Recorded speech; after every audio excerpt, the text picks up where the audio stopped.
साबित कर दिया है कि वो सिर्फ घोषणा नहीं करते हैं, काम भी करते हैं। सीएम नीतीश कुमार ने कैबिनेट की बैठक में 55 एजेंडे पर मुहर लगाई, जिसमें 21 एजेंडे सिर्फ प्रगति यात्रा के दौरान किए घोषणा से जुड़े हुए थे। सीएम ने दरभंगा हवाई अड्डे के विस्तार के लिए जमीन अधिग्रहण पर भी मुहर लगा दी है।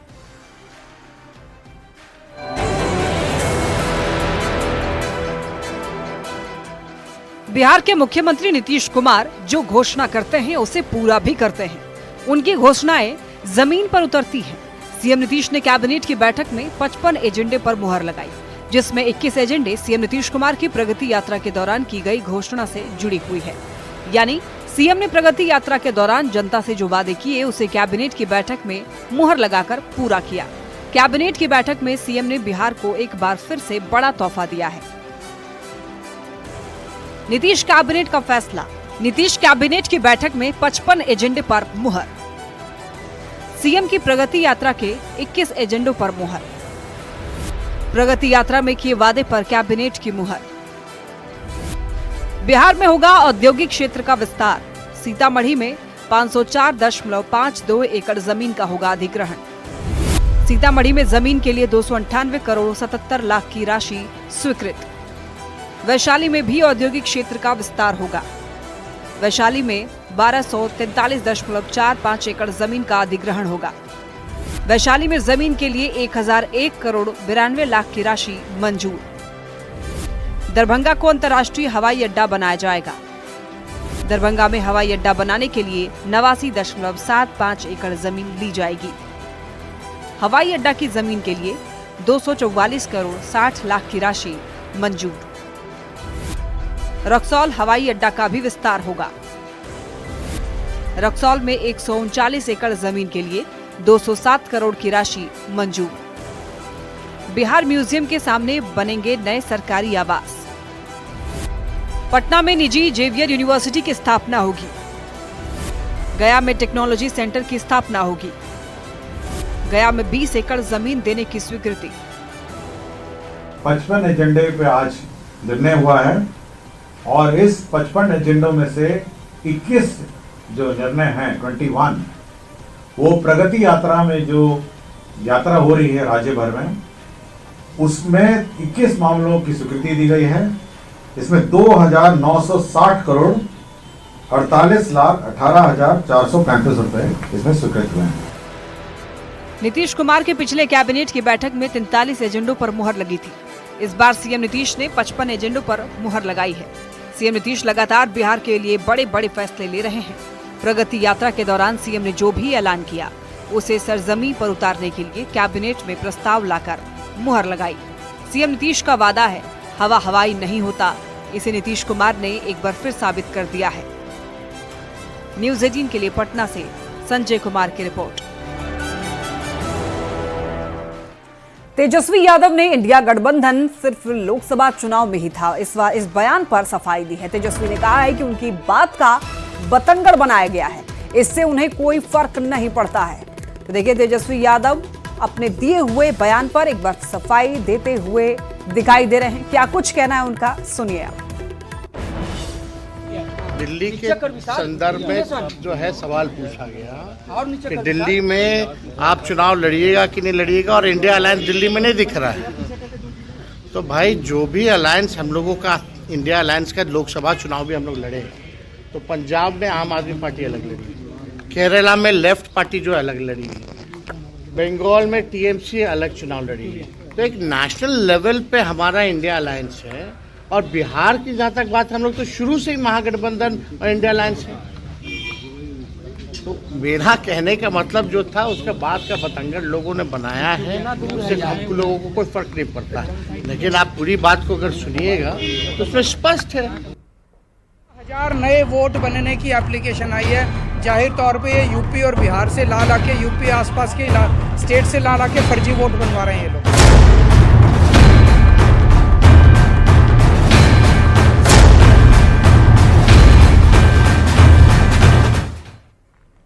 पूर्वांचल के लोगों के खिलाफ अरविंद केजरीवाल के आपत्तिजनक बयान के बाद दिल्ली में बीजेपी आक्रोशित है और बड़ी संख्या में पार्टी के नेता और कार्यकर्ता जोरदार प्रदर्शन कर रहे हैं। केजरीवाल के बयान से एनडीए के नेताओं के साथ साथ बिहार के लोग भी गुस्से में हैं।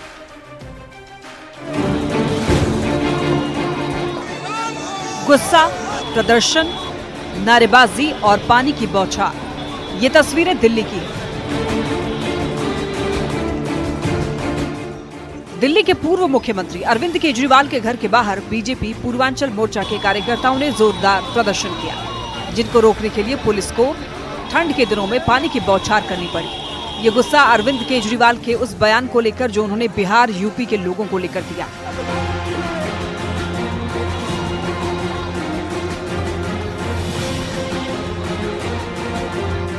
केजरीवाल के बयान पर बिहार के नेताओं ने भी जबरदस्त आक्रोश जताया है। बिहार के लोगों को लेकर आपत्तिजनक टिप्पणी करने का काम किया है, इसको कतई बर्दाश्त नहीं किया जा सकता। केजरीवाल के बयान पर पलटवार करते हुए केंद्रीय मंत्री गिरिराज सिंह ने उन्हें फर्जी बता डाला। जो खुद धोखेबाज है, जिस थाली में खाते हैं केजरीवाल उसी में छेद करते हैं, नमक हराम है। तो केंद्रीय मंत्री ललन सिंह ने कहा कि दिल्ली देश की राजधानी है, किसी की जागीर नहीं। उनके चेहरे से नकाब उतर गया है और वो हताशा में इस तरह का बयान दे रहे हैं। वहीं जेडीयू के कार्यकारी राष्ट्रीय अध्यक्ष संजय झा ने कहा कि अरविंद केजरीवाल पूर्वांचल के लोगों का वोट लेकर सरकार बनाते हैं और फिर बार बार उन्हीं का अपमान करते हैं। दिल्ली में जो बिहार और यूपी के लोग रहते हैं उसी की बदौलत दिल्ली चलता है। अगर ये लोग काम करना बंद कर दे, चले जाए, दिल्ली बंद हो जाएगा। हिंदुस्तानी आवाम मोर्चा के संरक्षक और केंद्रीय मंत्री जीतन राम मांझी ने तो दिल्ली के चुनाव में केजरीवाल को पूरी तरह से नकारने की अपील की है। हमारे बिहार के लोग हैं, उत्तर प्रदेश के लोग हैं, संज्ञान में लें और आने वाले चुनाव में ऐसे आदमियों के पार्टी को निश्चित रूप में नकारें। फिलहाल बिहार, यूपी के लोगों को लेकर दिए गए केजरीवाल के बयान ने ठंड के मौसम में देश की राजनीति को गरमा दिया है। वैसे ये कोई पहला मौका नहीं है जब बिहार के लोगों को लेकर दिए गए केजरीवाल के बयान पर माहौल गरमाया हो। Bureau report, news 18।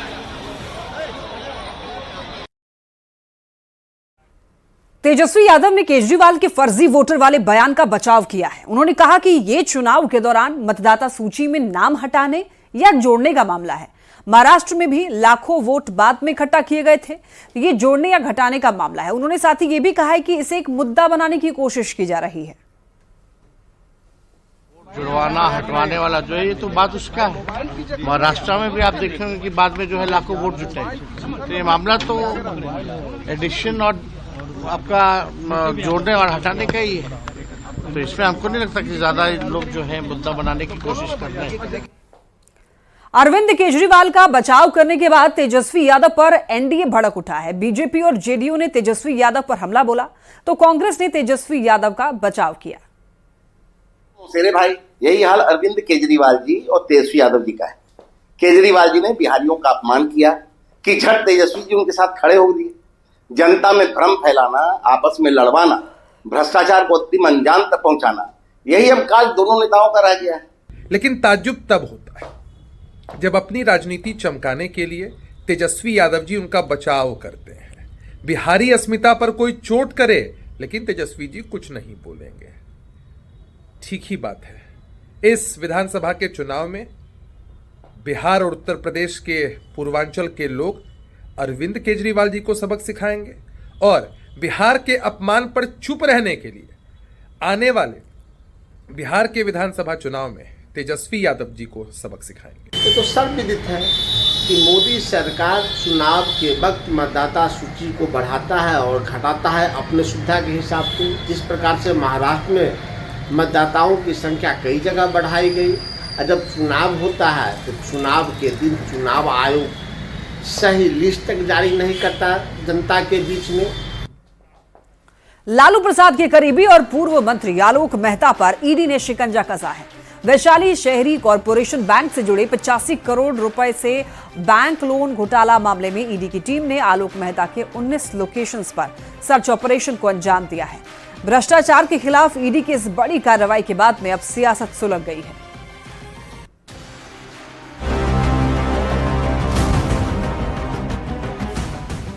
भ्रष्टाचार के खिलाफ बिहार में केंद्रीय एजेंसियों का एक्शन जारी है। बिहार में ईडी ने शुक्रवार को बड़ी कार्रवाई की। लालू प्रसाद के करीबी और बिहार के पूर्व मंत्री आलोक मेहता के ठिकानों पर ईडी ने धावा बोल दिया। पूर्व मंत्री आलोक मेहता और उनसे जुड़ी कई कंपनियों के खिलाफ सर्च ऑपरेशन की कार्रवाई की गई है। जांच एजेंसी ईडी ने करीब 19 लोकेशंस पर सर्च ऑपरेशन की कार्रवाई को अंजाम दिया।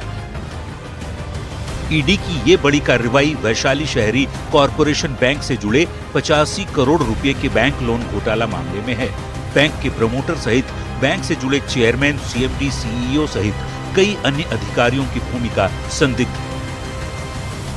बिहार सरकार के पूर्व मंत्री और राजद नेता आलोक मेहता के और ईडी ने शिकंजा कस दिया है और उनके ये जो वैशाली शहरी कोऑपरेटिव बैंक लिमिटेड है जो उसके पर ऋण वसूली की कार्रवाई जो है वो शुरू कर दी गई है। उनके इस बैंक में करीब 83 करोड़ का घोटाला हुआ है, ऋण घोटाला हुआ है, जिसको लेकर ठिकानों पर ईडी की कार्रवाई आज सुबह से चल रही है। न्यूज 18 की टीम महुआ में बैंक की शाखा पहुंची तो फर्जी दस्तावेज के आधार पर ऋण घोटाले के अलावा एक अलग मामला भी सामने आया। ग्राहकों का कहना है कि बैंक ने उनके साथ भी धोखाधड़ी की है। सालों से उनका पैसा बैंक में फंसा हुआ है। कोऑपरेटिव बैंक में मेरा मैडम के नाम से खाता खुलाया गया जी, और इस पे हमको हमारा खाता से पैसा यहाँ पे निकासी करवा के और यहाँ लगभग 11 लाख रुपया के तकरीबन मंगा लिया गया। ठीक है सर। और उसको बाद 5 लाख रुपया का एफडी कर दिया और 6 लाख रुपया का क्या शेयर होल्डर बना दिया अपना मर्जी से बिना बताए हुए। और उसको बाद बैंक को हम जब टाइम पूरा हम बोले भाई मेरा पैसा मिलना चाहिए तो बोले कि से ठीक है से मिल जाएगा। बैंक एक क्लोज हो गया, यह हो गया, वह मैंने समझाने लगे बैंक चलेगा तो मिलेगा। लोग को अधिक सूद का प्रलोभन दिया गया। 8%, 8.5% इंटरेस्ट देता था और हम लोगों का आलोक मेहता से पहले से संबंध है। मेरा पर्सनल रुपया मेरी पत्नी के नाम, हमारे प्रोपराइटर के नाम इस बैंक में जमा था, फिक्स डिपॉजिट और आरडी में।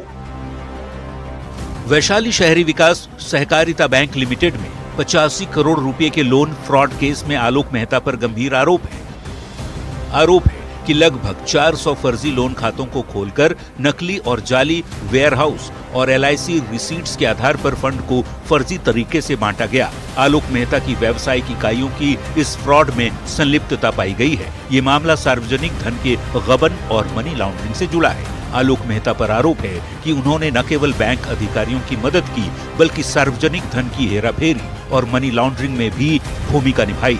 इस मामले में अन्य बड़े नाम भी सामने आ सकते हैं। न्यूज 18 के लिए वैशाली से प्रफुल्ल कुमार की रिपोर्ट। इधर आलोक मेहता के ठिकानों पर रेड को लेकर तेजस्वी यादव ने एक बार फिर केंद्र सरकार को घेरा है। तेजस्वी यादव ने केंद्र सरकार पर परेशान करने का आरोप लगाया। आप लोगों को ध्यान नहीं है, जिस दिन हम लोगों की सरकार बनी थी 22 में, उसके बाद जदयू के जो मंत्री रहे उनके कई रिश्तेदारों के यहाँ जो है छापे मारे गए। अब नाम तो आप लोग भी जानते हैं।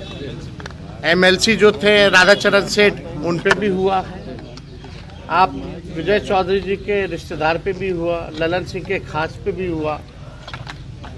अब जो है चुनाव पास आता जाएगा तो लोग करते जाएंगे, लोगों पर छापा ईडिया। और क्या है, बीजेपी के पास कुछ है इसके अलावा और कुछ है क्या?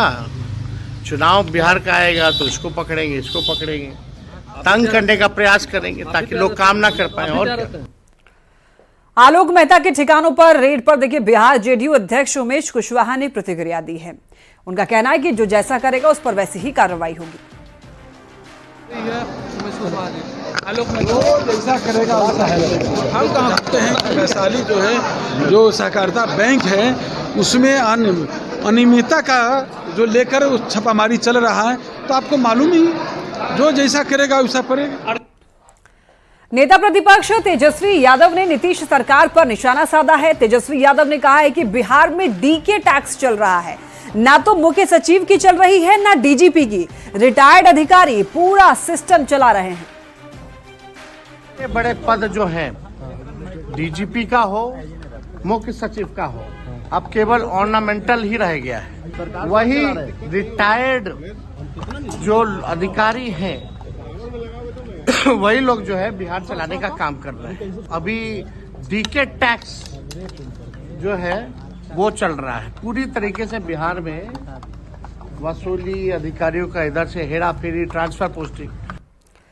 तेजस्वी यादव के डीके टैक्स वाले बयान पर बीजेपी ने पलटवार किया। बीजेपी प्रवक्ता अरविंद सिंह ने कहा है कि टैक्स तो लालू राबड़ी के शासन में वसूला जाता था। तेजस्वी यादव जी, आपको अब डीके टैक्स दिखाई पड़ रहा है। आपको माई बाप बेटा बहन टैक्स नहीं दिखाई पड़ता था कि राजद के शासन काल में बाप माँ बेटा और बहनों को भी टैक्स देना पड़ता था। मामा तक टैक्स लेने का रिकॉर्ड बनाए हुए हैं। और रिटायर अधिकारियों जो नौकरी पर थे अधिकारी, वो आपके पिता के शासन काल में उगलदान और खैनी बनाने का काम करते थे। आरजेडी के पूर्व एमएलसी विशुनदेव राय का निधन हो गया है। उनके पार्थिव शरीर को आरजेडी कार्यालय लाया गया और पार्टी ऑफिस में आरजेडी अध्यक्ष लालू प्रसाद सहित कई नेताओं ने विशुनदेव राय को श्रद्धांजलि दी।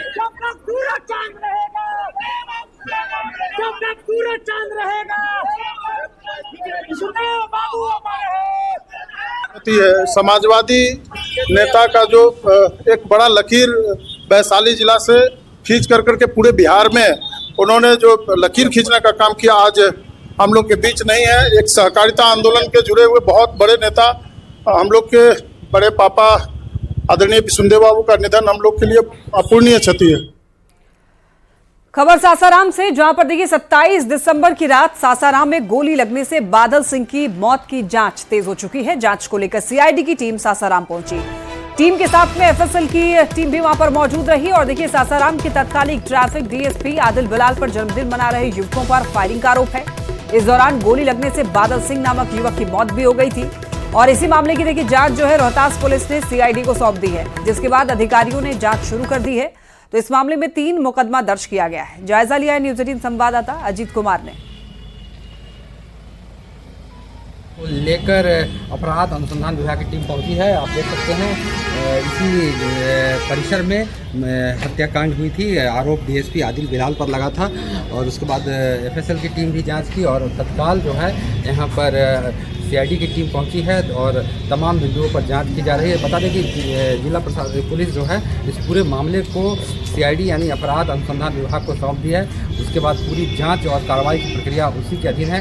आप देख सकते हैं कि इसी परिसर के आसपास वारदात हुई थी और जो सड़क के बगल में ही है और यहाँ पर चूँकि पुलिस बल की लगातार तैनाती की गई है। अब चूँकि एफएसएल की टीम के साथ जो अपराध अनुसंधान विभाग है उसकी पूरी टीम यहाँ पहुँची है और जांच की प्रक्रिया जो सीआईडी की जांच की प्रक्रिया है वो शुरू हो गई है। अजीत कुमार, न्यूज 18 सासाराम। प्रधानमंत्री के पहले पॉडकास्ट का पूरा वीडियो शुक्रवार को रिलीज किया गया। इसमें पीएम मोदी ने राजनीति, गोधरा कांड से लेकर के चीन और अमेरिका तक की बातें की।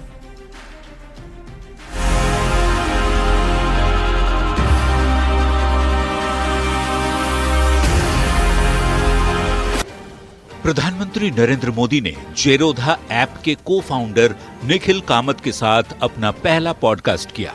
इस इंटरव्यू में पीएम मोदी ने युद्ध की स्थिति, अपने पहले और दूसरे कार्यकाल के अनुभव, व्यक्तिगत सोच और राजनीति में युवाओं की भूमिका तक पर बात की। राजनीति में निरंतर अच्छे लोग आते रहने चाहिए और मिशन लेकर के आए, एम्बिशन लेकर के नहीं। अगर मिशन लेकर के निकले हो तो कहीं न कहीं तो आपको स्थान मिलता जाएगा। एम्बिशन से ऊपर होना चाहिए मिशन। निखिल कामत के साथ पॉडकास्ट में पीएम मोदी ने अपने बचपन से राजनीतिक सफर तक को लेकर कई ऐसी बातें बताई जो शायद ही कोई अभी तक जानता हो। जिंदगी बहुत कुछ सिखाती है जी, और शायद वही मेरा एक प्रकार से सबसे बड़ी यूनिवर्सिटी थी। मुसीबत यूनिवर्सिटी है मेरे लिए जो मुझे सिखाती है। और हो सकता है कि मैंने मुसीबत को मोहब्बत करना सीख लिया है, जिसने मुझे बहुत कुछ सिखाया है। पीएम मोदी ने अपने पहले पॉडकास्ट में खुलकर बातें की और कहा कि उनसे भी गलतियां होती हैं, वे मनुष्य हैं, देवता नहीं। गलतियां होती होगी, मुझसे भी होती होगी, मैं भी मनुष्य हूं, मैं कोई देवता थोड़ा हूं। तो मनुष्य हूं तो गलती होती है। बद इरादे से गलत नहीं करूंगा, ये मेरे मन का रहा है। पीएम मोदी ने राजनीति से लेकर चीन के राष्ट्रपति शी जिनपिंग से अपने रिश्ते के साथ ही अमेरिका की ओर से वीजा कैंसिल करने के मुद्दे पर भी खुलकर बात की। कुछ लोगों ने झूठ चला दिया, इसलिए ये निर्णय हो गया। दुनिया में ऐसे चलती है दुनिया, मेरे मन में एक भाव था। लेकिन उस दिन मैंने प्रेस कॉन्फ्रेंस की और मैंने कहा कि आज अमेरिकन गवर्नमेंट ने मेरा वीजा रद्द किया है। जो कहना था मैंने कहा, लेकिन मैंने एक बात कही, मुझे कुछ सवाल पूछा गया। मैंने कहा देखिए, मैं अब ऐसा हिंदुस्तान देखता हूं कि दुनिया वीजा के लिए लाइन में खड़ी रहेगी। ये 2005 का मेरा स्टेटमेंट है और आज 2025 में हम पहुंच रहे हैं। सोशल मीडिया के बढ़ते प्रभाव के साथ ही पॉडकास्ट का चलन भी चल पड़ा है। फिलहाल देश में पीएम मोदी के पहले पॉडकास्ट की चर्चा सबसे ज्यादा है। Bureau report, news 18। इसी के साथ खबरें लगातार जारी है, आप देखते रहिए न्यूज़ 18।